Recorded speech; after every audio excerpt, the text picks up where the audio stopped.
What is going on, y'all? And thanks again for joining us here on Expanded Perspectives. And yeah, you guessed it, it's me, Cameron.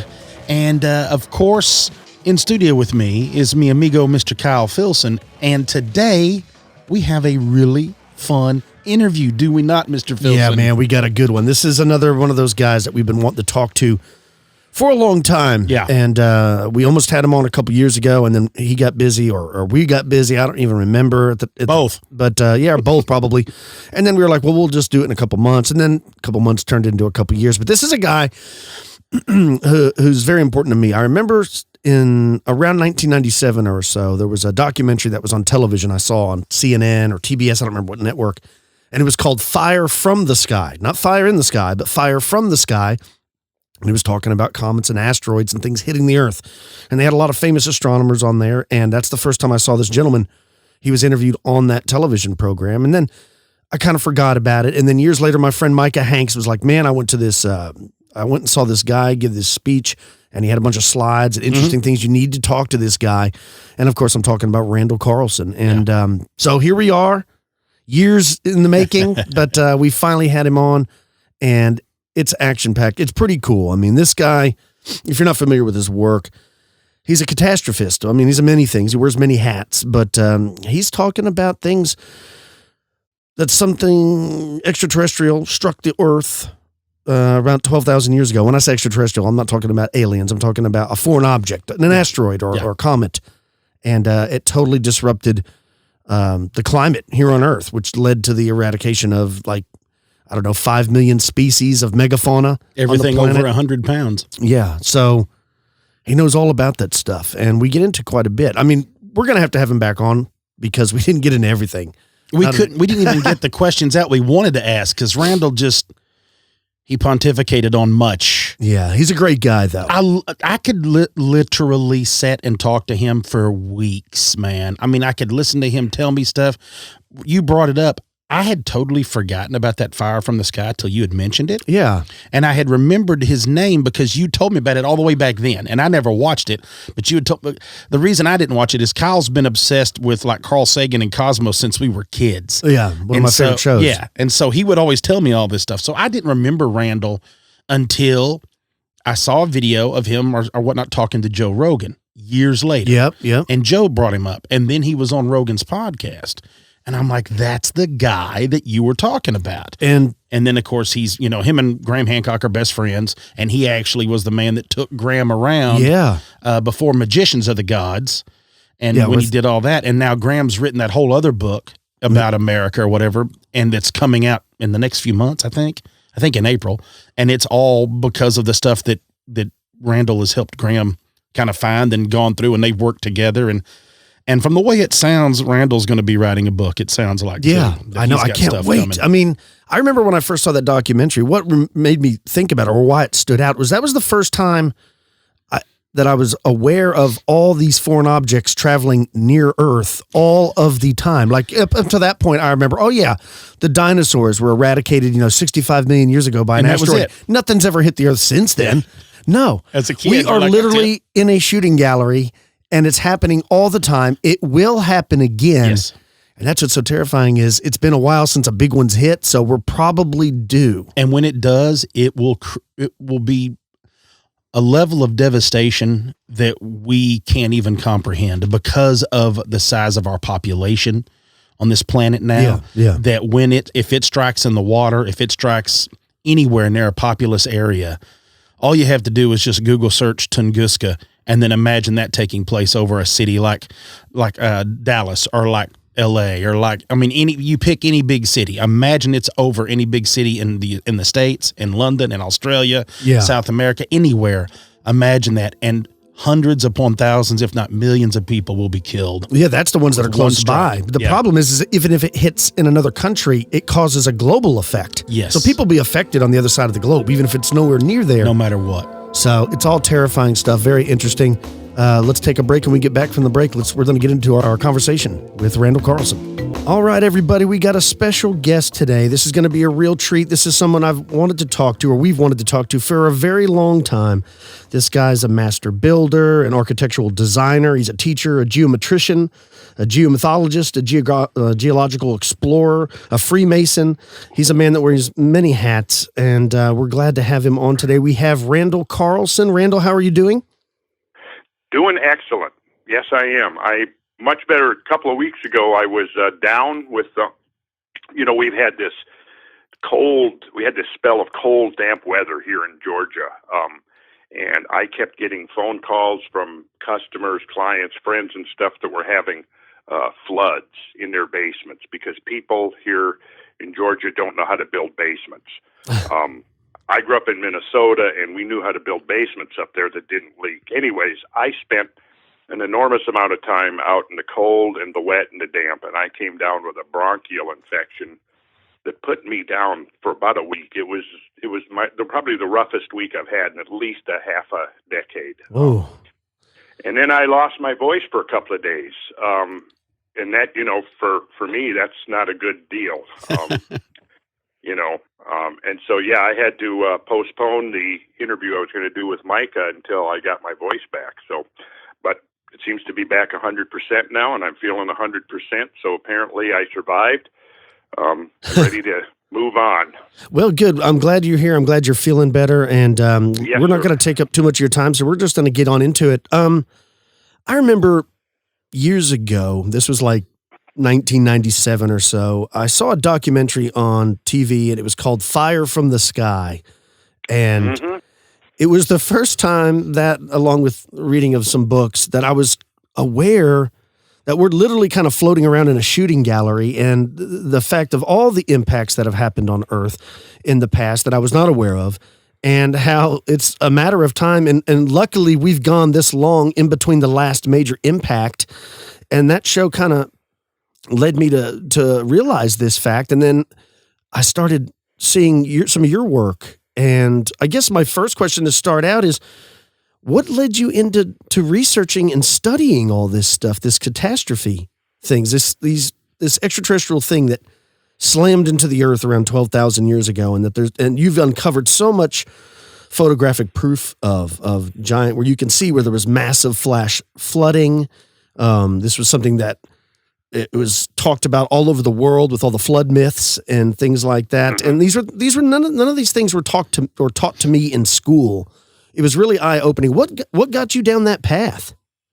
Well, that's an interesting question. And before I answer it, let me ask you, so you saw Fire from the Sky? Years ago, yeah.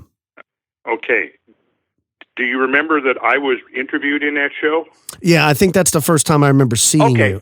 Okay, because I was thinking it was going to be interesting if you were recalling that show, but you didn't connect it actually, because that was actually one of the first things I ever did through the media. Yeah, I saw a couple of pretty famous astronomers on there, and then I think that's what led me into researching. I researched them, and that's how I came across your name years ago. And then I kind of just forgot about it for a while until my friend Micah saw you speak somewhere and was like, "Man, you got to check this guy out." Yeah. Okay, interesting. Yeah. Well, how I got into all of this was I have gone through it in my head because I've been asked that question many times. What was was there a decisive moment? Was there an epiphany? Was there an aha moment? There wasn't really. It was more just, tell you what, it was growing up in rural Minnesota, back in the 50s and 60s, and, becoming fascinated with, the stars, the landscapes, the weather. I was just, for whatever reason, I was always interested in stuff, even as a little kid. So I had, books on, the weather, how to identify the different types of clouds and how to use that to predict the weather. I had books on astronomy, how to identify the constellations and the planets, and what was precession of the equinoxes and how the seasons changed. So it was a combination of having books that I would read and living in a place where, you'd walk outside at night and there was the brilliant sky. We lived on the shore of a lake what had been a glacial lake.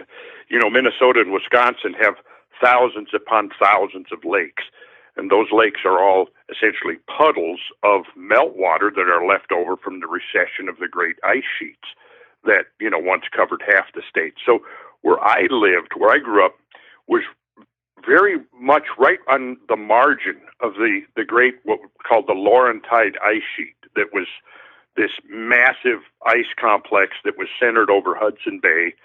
It was at least as large as the ice cap that now covers the South Pole. But where I lived was pretty much right where the fluctuating margin of this thing was. So it created a very kind of an interesting, almost magical landscape of, many, many lakes and rolling hills and drumlins and things. So, of course, as a kid, I had no idea what the story was behind the landscape that I lived in, but nonetheless, I found it extremely fascinating. And so somewhere probably, after I grew up and looked back kind of on my situation, I kind of began to realize, well, yeah, I'm sure that these interests that I've got really had their roots way back as being a 7, 8, 9, 10-year-old boy living out there. And, the constellations was something that I was very interested in. And also, I can remember on several occasions being outside, brilliant sky, you're out in the country, so there's not a lot of light pollution, and seeing brilliant meteorites, which we just thought back then called, shooting stars. I didn't connect them with comets or anything like that. It was just another fascinating aspect of the heavens. So then, as I got older, I got interested in other things, things that a lot of teenage boys get interested in when they're about 15 or 16. Sort of forgot about some of those other things until, about the time I got out of high school, about the time I turned 18. I got swept up in all of the things that were going on in the late 60s, so I think that kind of brought me around to where I did a lot of camping. I would go out to remote places, like out in the prairies of western Minnesota, and go camping. There was a place I used to go camping called Blue Earth, and the Pipestone River flowed through there. And the Pipestone River was an outcrop of this red clay stone that the Plains Indians would quarry for their peace pipes. And it was a very magical place. And went out there camping several times. And at one time, this would have been the summer of 1969, a massive cyclonic storm came through. And it was an extremely impressive meteorological event. And I was told the next day by a ranger that came through the campground where we were at, said it was the largest storm, that he thought it was the largest storm of the decade. So it was an amazing storm. And after that, I came away with this intense fascination for weather and, things like tornadoes, because on several cases, we, living in where I grew up was right on the edge of the tornado belt. So tornadoes were very common. And I remember one year, I was probably about 14 at the time. There was a couple of tandem tornadoes that came through. I used to like to climb up on my roof and just sit up there and watch the sky go by and stuff. And so on this particular occasion, I was sitting on my roof and I was looking to the north, and this would have been about 3 to 4 miles north of where we lived.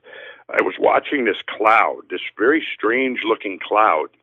And as I was watching it, this white funnel came out of the bottom of the cloud, and it was very strange looking. I didn't at the time even identify it as a tornado. It just looked like a strange conical pointed cloud that was coming out of the main cloud. Right. And then a minute later or so, a second one came out behind the first one. So now the first one kept getting longer and longer. And as I'm watching it, I realized that looks like a tornado, right? Well, then all of a sudden, the leading funnel cloud touched ground. And the instant it touched ground, it began to suck up stuff, and it turned dark gray. Literally within a few seconds. And I got and then it looked like your traditional classic tornado, and I got so excited I almost fell off the roof. But I was up there and watched these things moving from west to east, roughly, because later I was able to see the path of destruction that came through. It was actually called the Fridley tornado because there was a little town in Minnesota called Fridley that essentially got wiped off the map by these tornadoes that came through. So that got me extremely interested in tornadoes. And another time we had been out, it was probably, I don't know, for the same summer, it might have been the next summer. This would have been 65 or 66, right in there. I worked on a neighbor's farm, and we had been out all day hauling in hay bales and bringing the hay bales in from the fields and stacking them up in the hay mow. And my buddy lived on the farm there. He was driving the tractor, and we were pulling a trailer. And we're coming back in from the fields. Now, the fields were to the west of the farm and kind of in a lower area. The farm was up on a hill. So we're coming back. We're coming up on the ridge, and I look back, and I see this very strange-looking, swirling, cyclonic cloud going from whirling from south to north. And it kept turning. It was just obviously very, very revolving. And me and my friend, we stopped there and we watched it. And it just kept growing larger and larger and larger, and it was very white. Well, to our west, about a mile away, 2 to 2 miles away, they were putting in a road, and we're watching this cloud, and then all of a sudden, it just turned. It looked like one of these dust bowl storms. It just instantly turned into a gray wall, and we started running, and the wind hit us and literally blew us down. We ran, took refuge in the milk house, and for the next, I don't know, half hour to an hour, 90-mile-an-hour winds. You couldn't even see. We had the little window in the milk house looking out, and you couldn't see more than 6 or 10 feet because there was so much debris in the air. So we were in the mid. It wasn't a tornado. We called it up there. We called them cyclones because they were revolving storms that were bigger than tornadoes and smaller than hurricanes.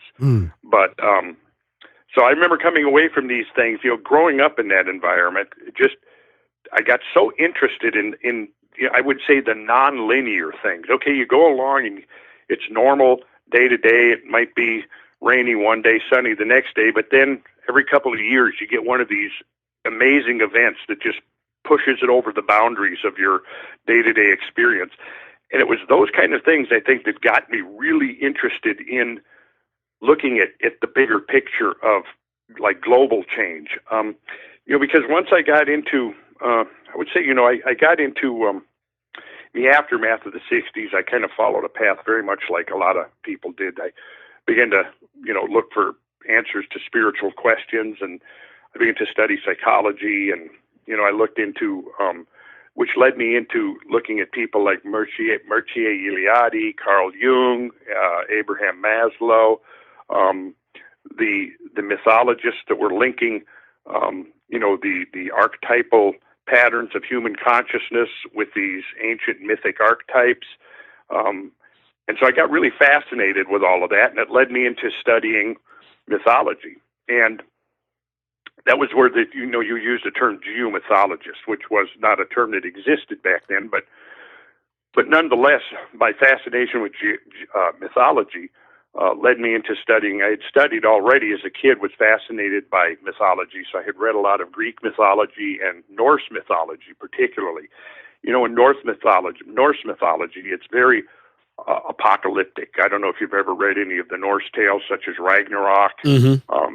The great cosmic battles, the Midgard serpent wrapping around the world, the Fenrir wolf. Then in Greek mythology, you had, the story about Phaeton and his fall to Earth. You had the story of Deucalion and Pyrrha, who was the Greek version of Noah. So I had immersed myself, and as a reader, when I was a kid, I immersed myself in these. And then as I got older, I branched out, and I started reading a lot of Eastern mythology, and then I got very interested in the Vedas, and they were some of the oldest writings on Earth. And exploring into the Vedas, I discovered the ideas of yugas and the kalpas, these great cycles of time that were, inaugurated in a new round of a new order of the world, and then at their conclusion, the world was destroyed, and then in the place a new world would rise up, and that kind of resonated with the things I had read in Greek mythology about the four ages of the world. The Golden Age, the Silver Age, the Bronze Age, and the Iron Age. Because in the in the yugas you have ages of the world, and there's sort of a loose correspondence between those. And that led me into, it's this, when you're cursed with this obsessive need to understand things, it leads you from one place to another. And so I went where I was led. And after spending 3 or 4 years, I actually became a student of a Brahmin priest. I became a student of a Himalayan Swami to try to learn more about the Eastern traditions. I became a student of a dervish, a Sufi dervish. All of this was in the early 70s. Then when I moved to Georgia, I started my building business. And because in building, you use a lot of geometry, I kind of got very interested in geometry. We had been with this group in Minnesota called the Dhyana Mandiram, which essentially meant meditation temple. And in the summer of 1971, we held a retreat up in the north woods of Minnesota. And me and my two brothers, younger brothers, were both involved in this. And growing up, our father was a carpenter and a house builder. So we had picked up and learned some carpentry skills growing up. Well, when we were going to do this retreat, they had the group that we were with had bought this acreage up in the woods of northern Minnesota, and they wanted to build some structures up there. So there was an architect in the group, and he designed 2 of the Buckminster Fuller domes. The geodesic domes, what they are? Yes, sir. Good. Okay. Yeah. So we built a couple of these domes, and one of them was inspired by the geometry of an Islamic mosque, the dome on an Islamic mosque. And so me and my brothers were kind of tapped to be the crew leaders to build these things, because we were some of the only ones in this whole group that had any kind of building experience. So the one that was called the Bindu Dome, because the Bindu is like the point, the ultimate point. It's the singularity in Hindu cosmological conceptions. The Bindu is the singularity from which the whole universe emerges, right? So the dome was built it comes to a spire at the top, and it comes to this very narrow point from which it is considered that metaphorically the dome is emanating from that point at the top of the spire. Anyways, that particular dome was featured in a national publication called Shelter that I think has been reissued perhaps a couple of times since then. So because of the fact that we were intimately involved in the construction of these domes, and that one of them was featured in this publication, I of course procured the publication. And in there, what it was getting into all of the various kinds of traditional and vernacular and sacred architecture from around the world, the way people built things and why they built things, and everything from a yurt up to a Gothic cathedral, right? And so in there was my first exposure to the idea of geometry as being a methodology for constructing or designing a sacred space. And there was several entries in there about how geometry was used by Islamic master temple builders, mosque builders, and how it was used by the cathedral builders, and how it was used by artists. And this was my first exposure to the principle of the golden section, or as it's sometimes called, the divine proportion. So this would have been 1973. And that I got really fascinated with geometry, and so I began to study everything I could find, and there wasn't that much back at that point in the 70s, but the stuff was starting to filter out. The works of Keith Critchlow I came upon, and he's a British architect, and probably was one of the leading scholars of the 70s and 80s and even into the 90s, writing and teaching and designing using principles of sacred geometry. So I sought him out and eventually did a number of workshops with him, learning some of the techniques. And then as I went along, I was, I also was studying, because of my mythological studies, I became interested in things like Atlantis and, other things like, so they've got, in the Greek stories, there's a story of a great flood, just like there is in the Bible, right? So, so I, started looking into all of that. When going back to the Vedas and the idea of the yugas and the kalpas and all this, led me into this idea that there was, because intrinsic to that whole conception of the universe is the idea that there are cycles of change, and that these cycles, are actually real in the geological sense. And so I read a number of books. Let's see, what would they have been? One by Otto Mook, who I think it came out in 1980. Another one called, let's see, what was it called? It was by Cedric Leonard was the author. And then, of course, there was Velikovsky, the controversial Velikovsky. I read his Earth in Upheaval, and, he sort of combined geology and mythology. He could probably be called the first geomythologist. And so it's like, for me, it was like, had interest in these separate sort of parallel strands of knowledge, and then at some point they suddenly fused together. See, and so now we've talked about the Younger Dryas, right? We know that the Younger Dryas was a period of very intense, rapid climate change that occurred around 12,900 years ago, right? Right. And it lasted about 12 or 1,300 years, and then it was a return to full glacial cold after the late glacial climate had been ameliorating, right? Well, the numbers, see, it had become apparent to me through reading about and studying about the ancient cosmological systems that this number 12,960 kept coming up as half the cycle of the great year. The great year based upon the precession of the equinoxes, which is due to the axial tilt of the Earth. You probably are somewhat familiar with that concept, right? That the axis of the Earth swings around. It's about takes about 72 years for the axis of the Earth to move through 1 degree of arc. So then if you take that 1 degree, 72 years times 360, that's where you get the length of the full cycle, which is 25,920 years. Well, the Vedas are built upon repetitions and multiplications of those particular numbers. We call them the precessional numbers. So if you divide the full precessional cycle, 25,920 by 4, you get 6,480 years. And what that is represents the 4 seasons of the great year. If you divide it by 12, you get the 12, you could say, months of the great year. And those months are essentially the average amount of time that the vernal equinox, which is moving because of this axial motion of the Earth, it's moving west to east, and on average it spends 2,160 years in each of the 12 signs of the zodiac.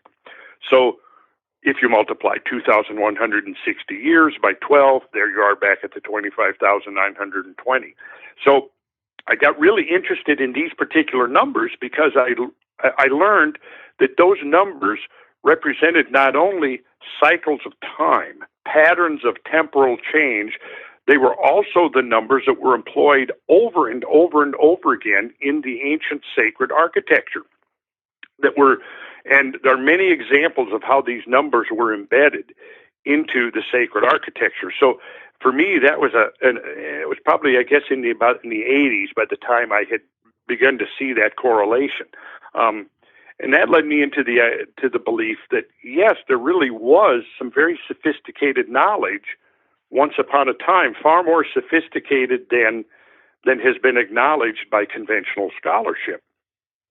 So you had these numbers, and these numbers were showing up in the ratios and the proportions and the dimensions of sacred structures around the world. I'll give you an example. Angkor Wat is completely proportioned around the manifestation of these precessional numbers. Then I learned that the yugas are built upon the precessional numbers. And then you have the Sumerian king lists, which are some of the other oldest extant writings we have that go way back into 4,000 to 5,000 years ago. And those king lists are also built upon the precessional numbers. So there seemed to be this very much interest in the ideas of cyclical change, and more frequently than not, those periodicities were determined by reference to this canon of these precessional numbers, right? So it came about that, let's see, by 1996, I did a series of 4 or 5 lectures at Warren Wilson College in North America, in which I had identified, and this was right around the same time that Fingerprints of the Gods came out, or maybe it had come out, I think, in 95, and I had not yet read it, but I gave these lectures in 1996. So I was talking about the precessional numbers, and by that time I had come to realize that these transitions from the glacial age to the interglacial age that we are in now was a very intense point of demarcation in planetary history.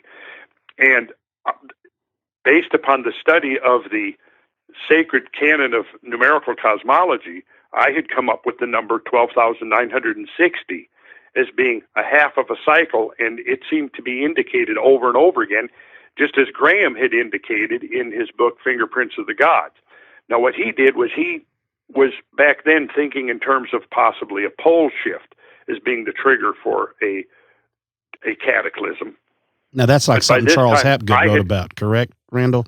But what's that now? Say that again? Charles Hapgood wrote a book about the pole shifts, didn't he? Yes, Charles Hapgood. Okay, Charles Hapgood wrote Path of the Pole, and he also wrote the book on what was it called? Was it Voyages of the Sea Kings? The Maps of the Ancient Sea Kings. Maps of the Ancient Sea Kings, right? Yeah. And in 1979, I met a Masonic brother who was researching catastrophes, and he was the one who introduced me to Hapgood. And it was coincidental that right after I met this guy and he was doing his research into catastrophes, I went to a library sale, and it was like, one of these kind of synchronicities, that happen to people who get into these kinds of things. I went to a library sale, and there's on the counter, like for $1, there's Path of the Pole by Charles Hapgood. So like, oh, well, okay, I'm going to get it. And I did. And of course I devoured it. And he had a reference list at the end of, 300 to 400 references. So I set about trying to locate all of those references. So I spent the next several years, hours of my spare time in the Emory University Library here, the Georgia Tech Library, the Georgia State Library. I made friends with the librarians so that they would get me, papers and research articles, scientific papers and things that they didn't have available through interlibrary loan. And then here in DeKalb County, we have this thing called the Fernbank Science Museum, and they have a science library that's set up for the public to use, but it's one of those valuable things that's just so underused. So I was starting to go in there, made friends with the librarian there, and she got really interested in this research. This is in about the mid to late 80s now. So I went through the list and got and read just about every reference that Charles Hapgood had in Path of the Pole. But as you will recall, what happened in 1980 that was quite significant with respect to studies of global change, cataclysms, mass extinctions, and things. What happened in 1980? Do you recall? 1980. This is a test now. Oh, I'm going to fail this test. A lot of things happened in 1980. I know. I had my 5th birthday. That was one of the things, the catastrophic things that happened. That was very catastrophic. I'm sure it was. You turned 10, huh? 5. I turned 5. Oh, 5. Yeah. Okay. I was catastrophic to people in my life. That's what it was when I turned 5. Okay. You turned. Okay. Well, I'll since you were only 5, I'll cut you some slack. What happened in 1980 is Walter Alvarez and his team of geologists and paleontologists and 2 other teams all published scientific papers which were blaming the extinction of the dinosaurs on some type of cosmic impact. So that's when this started making news. Yes. So, and when that idea came out, that was another thing. As we go back, I was one of those boys, little guys in the 50s and early 60s that was absolutely obsessed with dinosaurs. I loved anything at all to do with dinosaurs. So I had this, what was it called? It was a Viewmaster set with the 3 discs. reels about dinosaurs. And at the end of it, there's this big catastrophe. The sky is on fire and there's earthquakes and the dinosaurs are all destroyed, right? I got that it's the only thing I still have from my childhood is that set of Viewmasters. And I got it for my 5th birthday. And I just got obsessed with dinosaurs. And then there was some really cheesy dinosaur movies, 1 Million BC. You ever seen that? The original 1 Million BC? Yeah, I think I've seen it. Yeah, and it would be totally politically incorrect now because they used live animals in it, and those poor animals were probably horribly abused. Oh, is that where they dressed up iguanas to look like Spinosauruses and things? Yeah. Yes, and then they had a fight between an iguana and an alligator. And like a Gila monster was fighting one. Like I remember this now. Yeah. Yeah. Plastic and super glue. And then there was another really, really cheesy one called Lost Continent, which was probably early 50s, and it had animated dinosaurs, the stop motion dinosaurs, rather than the lizards in costumes. But I just remember sitting in front of the TV just looking at those dinosaurs, and here's the thing, if you go back and you start watching all of these dinosaur movies coming even up through the 60s, they all end with a catastrophe, right? The big volcano blows up, the lava comes down, there's earthquakes, the dinosaurs fall into the earthquakes, and that, to me, that was always it. When I look back in retrospect, I always think that it's kind of interesting, because now we do know that the dinosaur age was terminated by probably a series of catastrophes, the way I interpret the evidence. So that was another factor that led me into this, because in 1980, when the work of Walter Alvarez was published, I found that just electrifying. Because to me, instantly, it was like, oh, well, yeah, that would certainly explain it. But, the idea when it was introduced in 1980 was very controversial. It took at least a decade before the scientific community as a whole began to actually accept the idea. Well, catastrophists, I'm sorry, Randall, but catastrophists go ahead. Yeah, kind of got the question. They kind of got rubbed out. It was like, wasn't the idea of catastrophists or catastrophe that caused like the end of the Ice Age and caused all this was an original idea. And then as more science took over, it became more along the lines of like we're talking about like over time. I forgot what the term they use, but it's like a long period, millions of years for this. So it kind of switched and the catastrophists were kind of laughed at. And then it ended up coming full circle. We're more like, no, it is a catastrophe that caused this. It was episodic. There you go. Not linear. Yes, exactly. The early geologists, most of the early geologists were catastrophists. And I have a whole couple of chapters I've written that's going to be in the book about those early catastrophists and how essentially that was the dominant view. And then between about the time of the American Civil War and the turn of the century, what you see is this shift It was the Huttonian, I think it was James Hutton, a geologist, who first proposed the uniformitarian concept. And then that was followed up by Charles Lyell, Playfair. There was about 3 prominent gradualists who eventually came to dominate the emerging academic discipline of geology.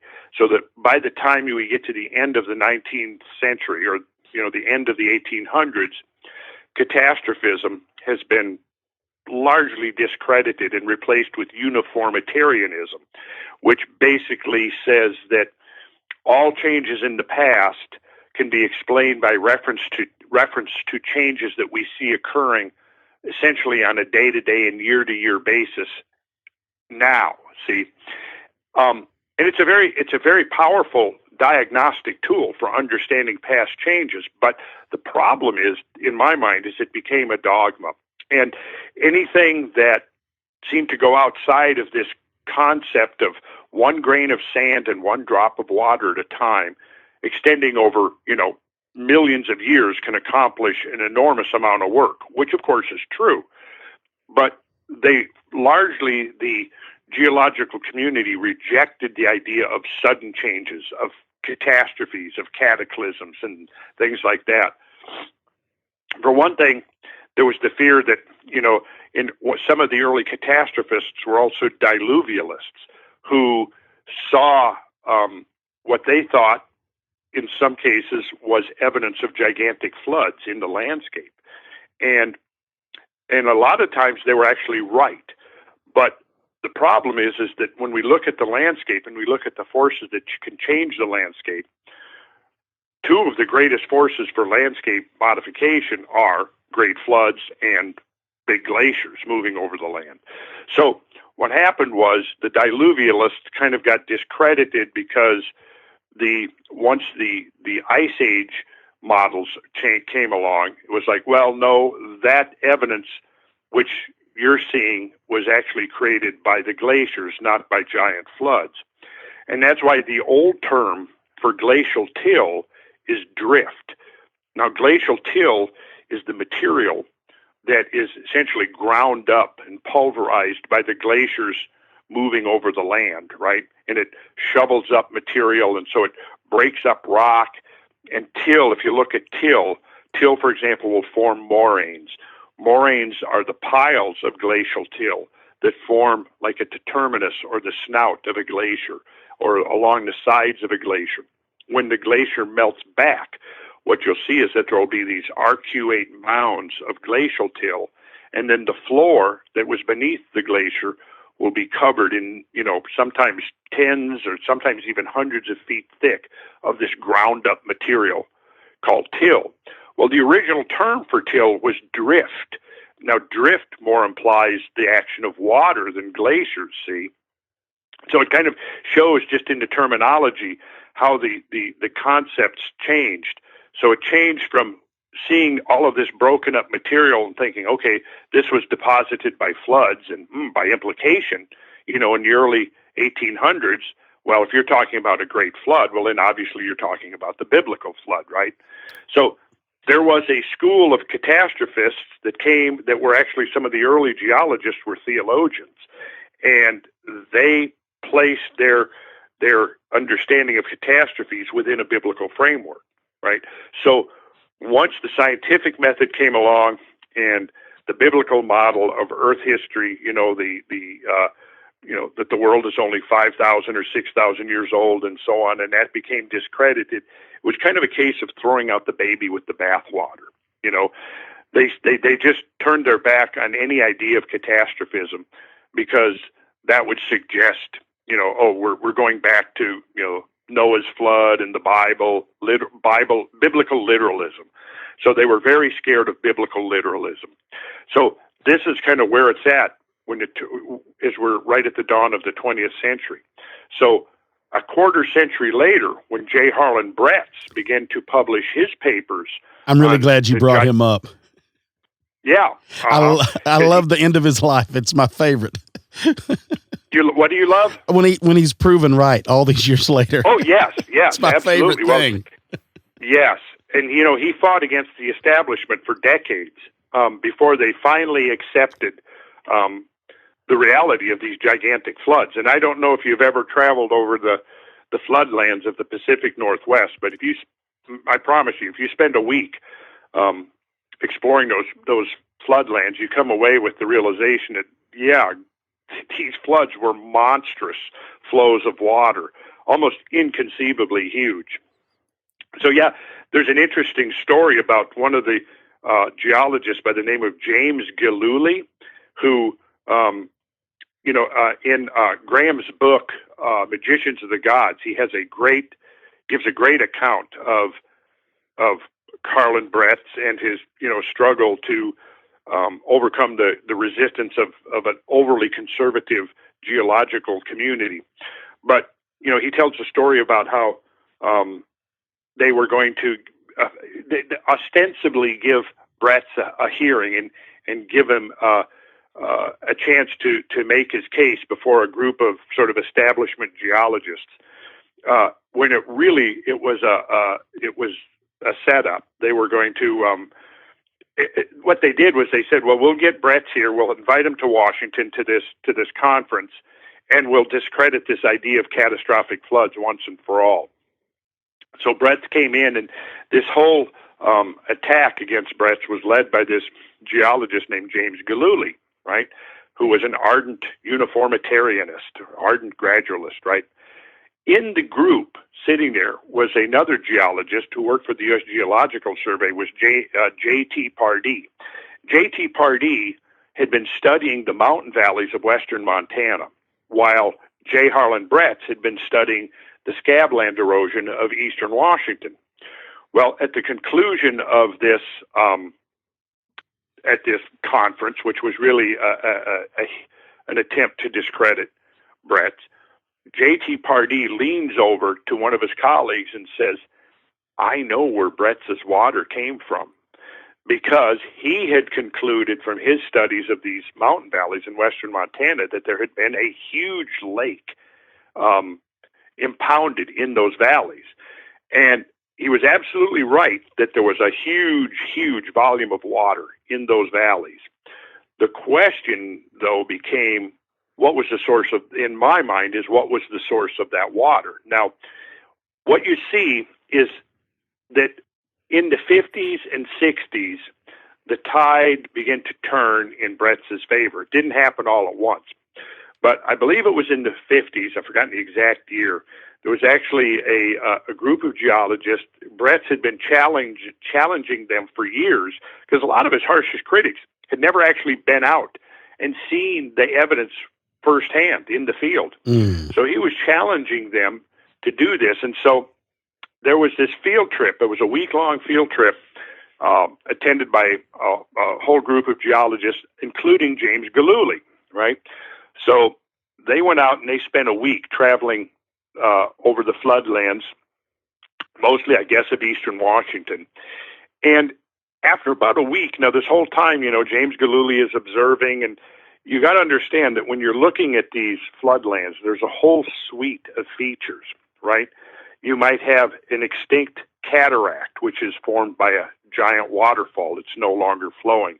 You might have huge boulders displaced, moved from their original position, that have not been transported by glaciers. They're not glacial erratics because they don't have the very typical glacial striations on them, and also they're also outside the margins of where the ice sheet stood. So then you have what are called slack water sediments, because anytime you have a major flood and you have a big, highly augmented discharge down a main trunk valley, you're going to have back flooding up the tributary valleys, right?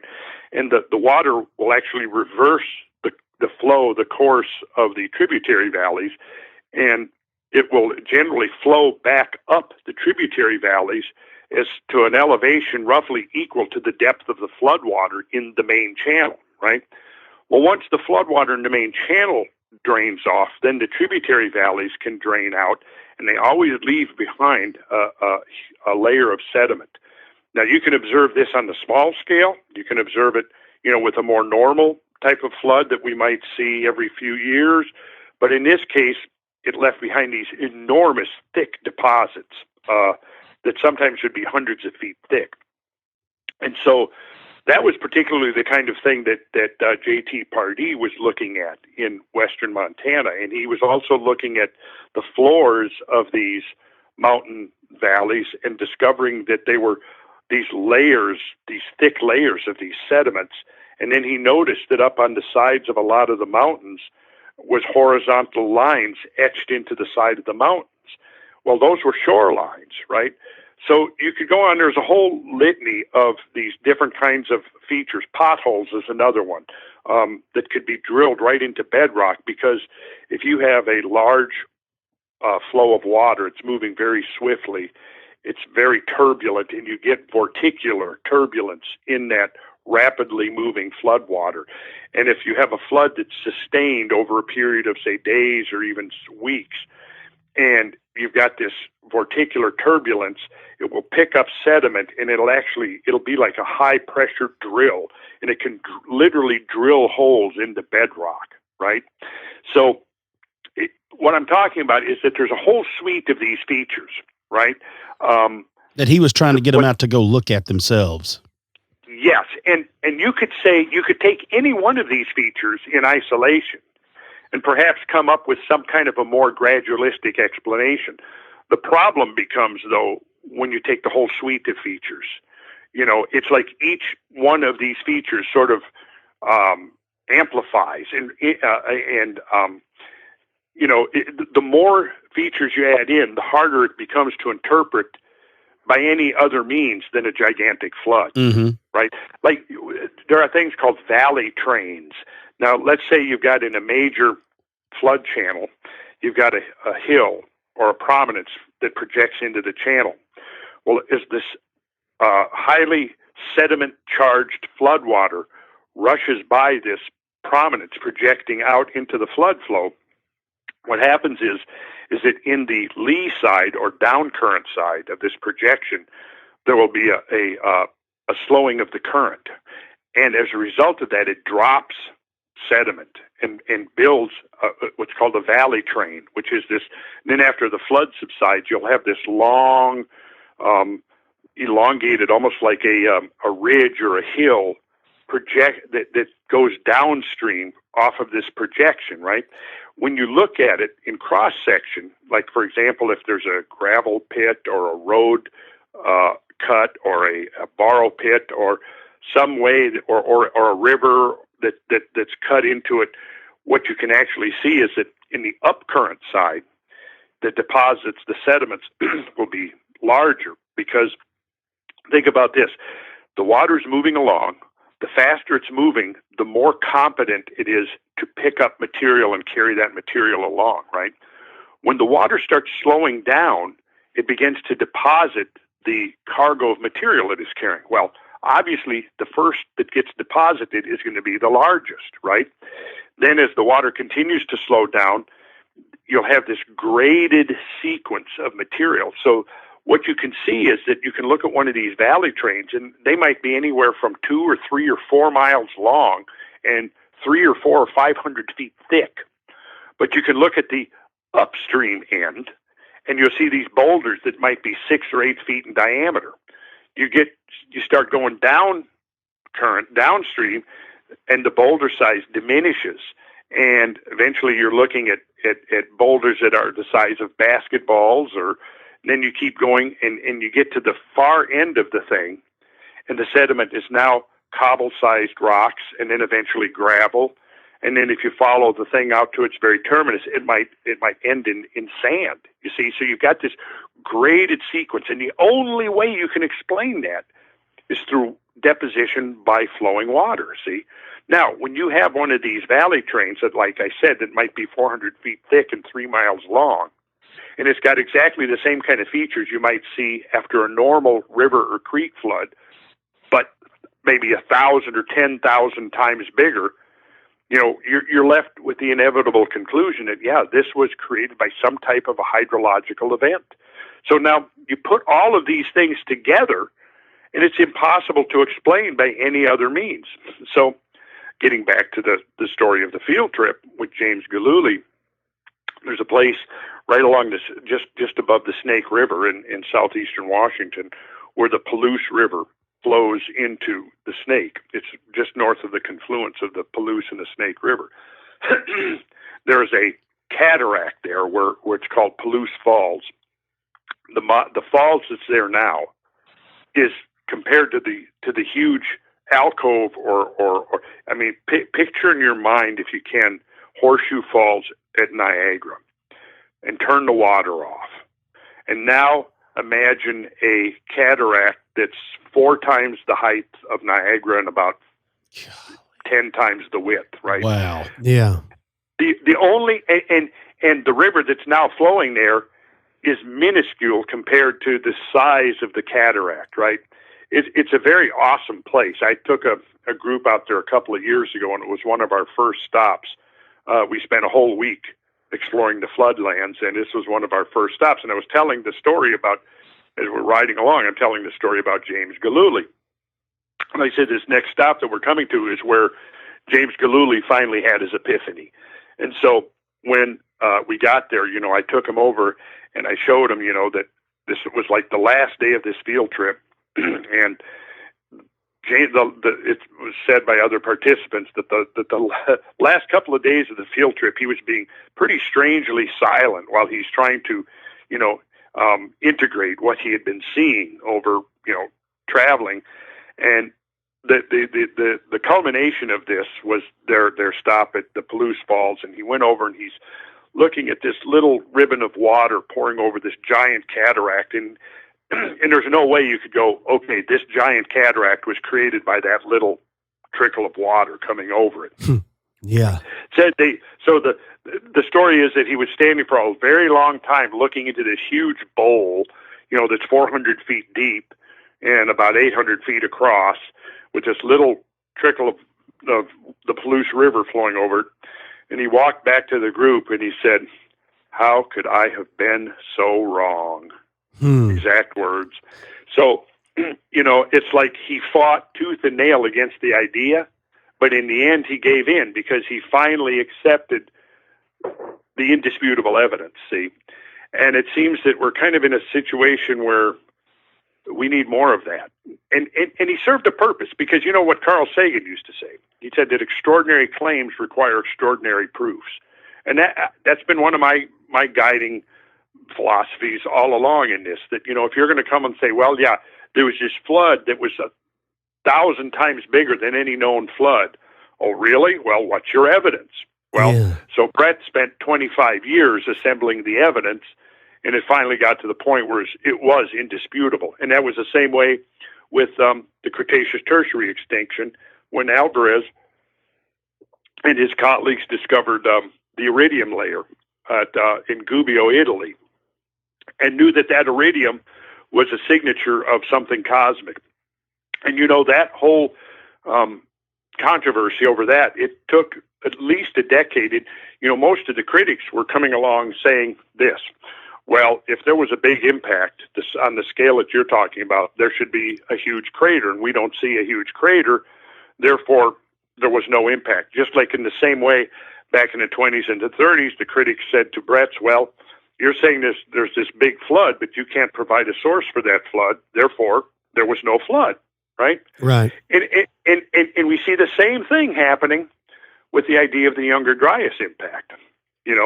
Well, in every paper you read by the critics of the Younger Dryas, that's one of the first things they bring up. Well, if there was a big impact like you're talking about, a mere 12 or 13,000 years ago, there should be a crater, right? So that's one of their first objections. There's a difference between the Younger Dryas impact hypothesis and the Cretaceous Tertiary impact hypothesis. The KT boundary we're looking at 66 million years ago, and the extinction of the dinosaurs 66 million years ago, obviously long before humans were walking the earth. If we're talking about an impact or a catastrophe 13,000 or 12,900 years ago, whatever, obviously humans were around, and humans could have witnessed it, right? Right, yeah. And see, what's happened now is that the Younger Dryas scenario has a lot of political baggage with it. That's making it even more, more objectionable to the critics, because you see, right now we're kind of in this, we're in this mode of anthropogenic global change, which used to be called global warming, right? Then Right. it became climate change. Now it's climate crisis, right? Well, here's the thing. Tied in with that are all sorts of other ideas.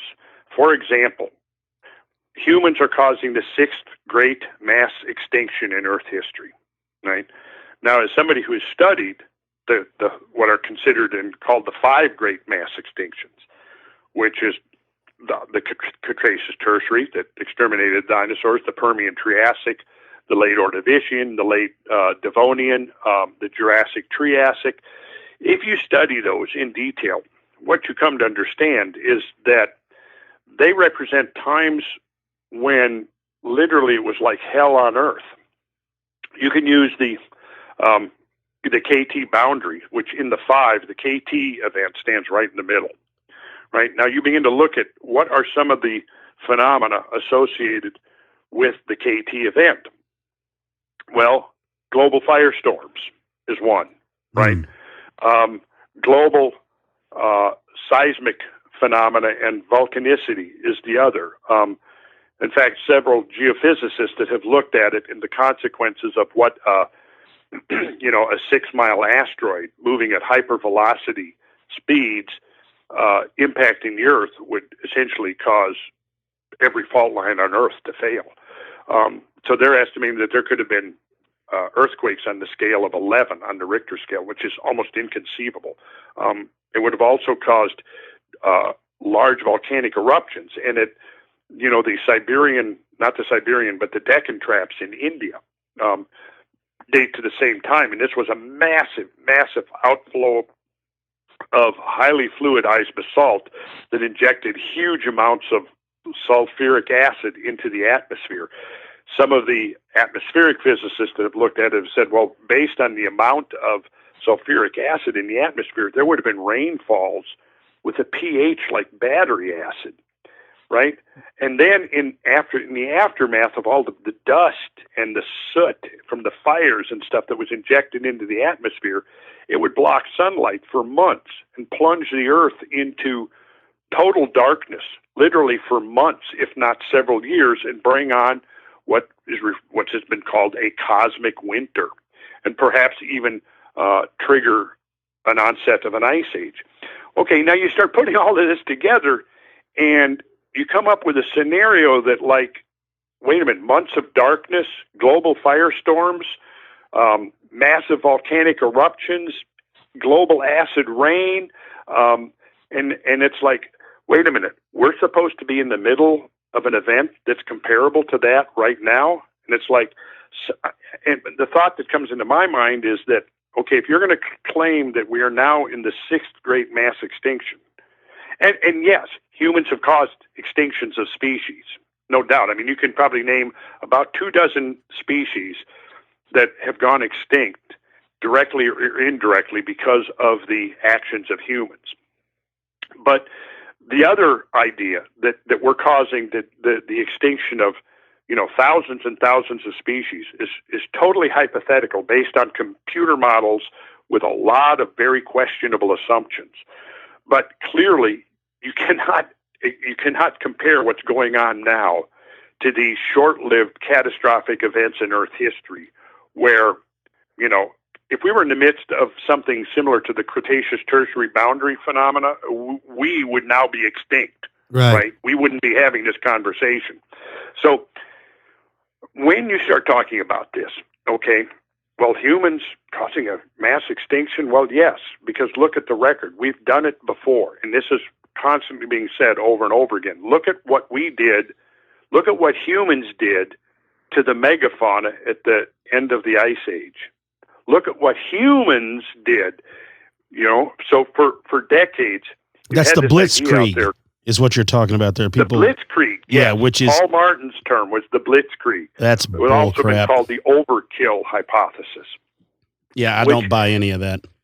I don't buy any of it either because, okay, you can go in and look at the studies of the estimated human population during the last few millennia of the Ice Age. There were fewer humans than there were mammoths. But we supposedly were able, Paleo-Indian hunters on foot using spears were able to exterminate somewhere around 10 million woolly mammoths, but mammoths, so quickly that they weren't even able to procreate. And not just mammoths, they're talking about also other large animals too. Right. Over 100 species of large animal, which included the giant short-faced bear, glyptodonts, which were like large armadillos. Wasn't there a giant lion? Oh yeah, there was the American Pleistocene lion. Like a short-faced bear is not scary enough. There's a horse-sized lion running around, and all you got's a flint-tip spear. Yes. So right, and you killed them all.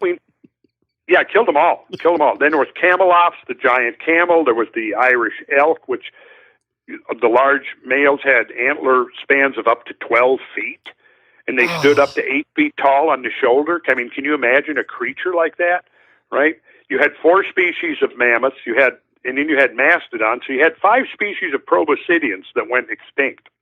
But 3 were here in North America, correct? We had 3. North America had the woolly mammoth, it had the Columbian mammoth, and it had the Mammothus imperator, I believe, up in Alaska, and then it had mastodons. Mastodons roamed all across the southern unglaciated part of North America. So there was mastodons in Texas, there were mastodons in Georgia. Mastodons were browsers that lived generally in the forests, whereas mammoths were grazers that like to eat grass, so they lived in the more open areas, in the grassy areas. But they all went extinct. Randall, I don't even know what to say. You've taken all this time out of your evening to sit with us and to tell us, and we could go, we got to have you come back on because I've got a list of stuff here that I didn't even get to this time. I've got so many things I want to talk to you about. Can you tell the people if they're interested in the sacred geometry? I know your website offers classes. I believe you still sell DVDs and downloads and all that stuff of all your work still too, don't you? Yeah. There's tell them where to find it. Well, Sacred Geometry International is sort of focused on the geometry side of it, and then Brad Young's site, Geocosmic Rex. I think there's about 100 free YouTube clips going back like 15 years up to probably within the last year that people can download and watch. And if they want to donate a little to help keep doing it and getting this story out there, But yeah, Geocosmic Rex is Brad Young's, and Brad Young has been my friend and colleague for about 22 years now, and he's helped me do all of this, these expeditions in this field research that I've been doing. He was with me when we took Graham on his tour for researching Magicians of the Gods. And I will also mention, since you guys know Darren and Graham and the Grimerica boys, they're hosting this retreat coming up in May out in southern Colorado. So we're going to do the contact at the cabin. Say that again? The contact at the cabin. That's it. Yes. So if anybody is interested in participating, we're going to have it's going to be a lot of fun. We're going to the boys have rented this lodge building, and there's camping sites, and we'll have classes like doing multimedia presentations in the evenings. Then in the daytime, we're going to go out and we're going to explore in the field. We're probably going to do a lot of exploration in Mesa Verde and Canyon of the Ancients, and it'll be learning about archaeology and geology, the archaeology of the Chacoan culture, and how their culture was integrated with the regional geology, which is some extraordinary stuff. The cabin, the lodge, is just north of Pagosa Springs, which was an ancient site of Native American sanctity because of the healing springs. So we would spend some time, soaking up the healing waters of the springs. We may do a train ride on the old traditional steam train that runs from Durango up to Silverton, up along the Animas River. And there's no roads up there. It's only the railroad tracks. So we would get to see some extraordinary geology along the Animas River. I'm a part-time percussionist, and so we're going to be doing some percussion stuff out there, which is great. A lot of food, great food, and I'm sure a lot of great, exchange. I'm sure that anybody who comes to the thing is going to be a really interesting person. So I think it's just going to be a lot of fun. I think it's going to be from May 17th for a week. I think the way they've got it set up, maybe there's going to be like maybe a 3 or 4 days, then there'll be another 3 or 4 days. But if I see what is the is it badcomet.com? I think Alan Neal has set up a website that will tell people about it to lead them to it. We'll put the links up in the show notes. We'll make sure everybody can get a hold of it and the whole thing. So that way nobody misses out, and we'll put it up to your stuff, because Kyle and I, we kept saying we were going to do the sacred geometry classes, and then we always finagled around and didn't get to them, but I think we're going to do them now. And then you talking about possibly going back and finishing your degree in geology makes me for sure feel bad. So I have to take your sacred geometry classes now. I feel like I could do nothing. So I got to get more involved. I don't want to make you feel bad, Cam. I mean, but hey, if that's what it takes, that's what it took. That's right. I will do it. Randall, sir, thank you so very much. We'll have to have you back on. We got so much more to talk about. We could go on for days, but thank you for taking time and doing this, sir. Oh, yeah, I enjoyed it a whole lot. And we're back with Expanded Perspectives. Fascinating stuff. I could talk to Randall for days and days and days. Yeah. He probably would. If you would like probably will. Yeah. Yeah, man, he's an incredible guy. Where you were going with that segue. I saw where you were going with that. If you'd like to talk to Randall for days and days, folks. You can. There's an event coming up May 17th through May 27th of this year. The Grimerica guys are going to be having Randall there, and they're going to be in Pagosa Springs, Colorado. Mm-hmm. And they're going to be doing all types of things. They're going to be going like on expeditions to like Mesa Verde and other places around there. They're going to be doing a lot of talks. There's going to be other speakers there, I think, as well. And it's going to be a really cool time. I've been to Pagosa Springs probably 10 times. It's a great town.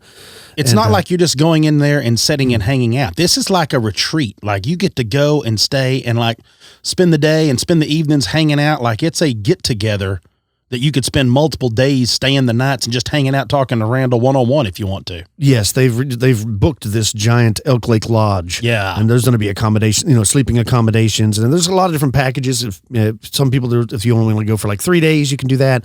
And they're doing some podcasts there. Oh, yeah. They're doing all kinds of stuff. So if you're really interested and really into that kind of thing, and most of us are, you might want to look into this because it would be a blast. I wished unfortunately, I can't go. It's right in the heart of baseball season, and we've got travel baseball, so I'm not going to be able to go. Also, May 17th is a day before the twins' birthday, so we got birthday parties. It's just a bad time. But any other time, I would be there because I love Pagosa Springs. Oh, yeah. It's a great town.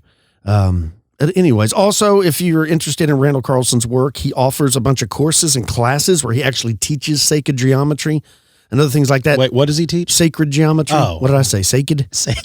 Sacred geometry. I've never taken sacred geometry. I've never taken either one, but I will. You can just search Sacred Geometry in International, and of course, I'll put links to it in the show notes. I would like to take those classes. We've been talking about that for years. I would love to learn that. I just want the big wooden compass that he's got. Like it's, he had one of them. They may sell them. I don't remember. I know what you're talking about. It's like a giant wooden compass that you get to draw big circles with and all that. Yeah. I would just like to do it kind of like as a party trick to show your friends. You're like, hey, check out. Let me show you these numbers real quick. And then you lay this out there and they're like, oh, you're a genius. Yeah, right. Like a lot of the ancient architecture and stuff was based on all these different symbolism and which is what we're going to have him come back and talk more about that too. Yeah, absolutely. There's just, like I said, there's hours and hours and hours that we could sit and talk to. Well, we've got that interview that you just listened to is only half of it. The other half is going to be going out on the Elite show this week.